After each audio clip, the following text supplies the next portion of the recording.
ನಮಸ್ಕಾರ ಬುದ್ಧಿ. ನಮಸ್ಕಾರಮ್ಮ. ಹೇಳಮ್ಮ, ಏನ್ ಸಮಸ್ಯೆ? ಇವನು ನನ್ ಗಂಡ ಬುದ್ಧಿ.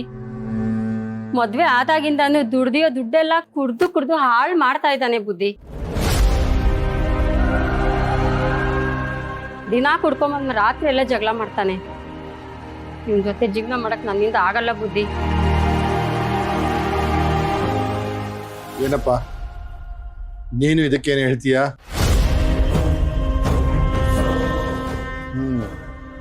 ನೀನ್ ತಲೆ ಬಗ್ಸಿ ತಲೆ ಕೆರ್ಕೊಂಡಾಗ್ಲೇ ಗೊತ್ತಾಯ್ತು ನೀನ್ ತಪ್ಪು ಮಾಡಿದ್ಯಾ ಅಂತ.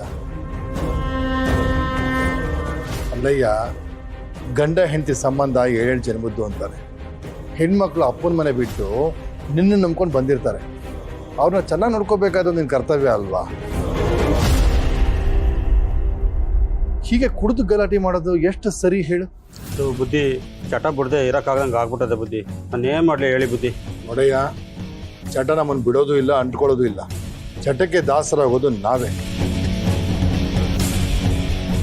ಕುಡಿತದಿಂದ ಬರೀ ಆರೋಗ್ಯ ಮಾತ್ರ ಹಾಳಾಗಲ್ಲ, ಹಣನೂ ಹಾಳಾಗತ್ತೆ. ಇನ್ಮೇಲೆ ಇವೆಲ್ಲ ಬಿಟ್ಟು ನೀನು ಹೆಂಡತಿನ ಚೆನ್ನಾಗಿ ನೋಡ್ಕೋಬೇಕು. ಅರ್ಥ ಆಯ್ತಾ?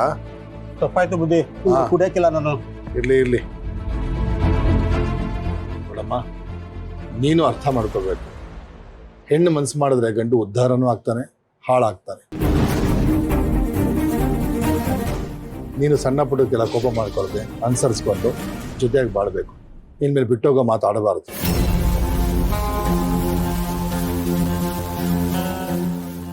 ಇದೇ ಕೊನೆ. ಇನ್ನೊಂದ್ಸರಿ ನೀನು ಕುಡ್ದೆ ಅಂತ ವಿಷಯ ಗೊತ್ತಾದ್ರೆ ಈ ನರಸಿಂಹನ ಅವತಾರ ಗೊತ್ತಲ್ಲ. ನೀನು ಅಷ್ಟೇ ಅಮ್ಮ, ಇನ್ಮೇಲೆ ಬಿಟ್ಟೋಗೋ ಮಾತೆಲ್ಲ ಆಡಬಾರ್ದು. ಒಳ್ಳೇದಾಗ್ಲಿ, ಹೋಗ್ಬಿಟ್ಟು ಬನ್ನಿ. ಇಲ್ಲಿ ಒಳ್ಳೇದಾಗ್ಲಿ, ಹೋಗಿ ಬನ್ನಿ. ದೇವ್ರು ಒಳ್ಳೇದು ಮಾಡಲಿ.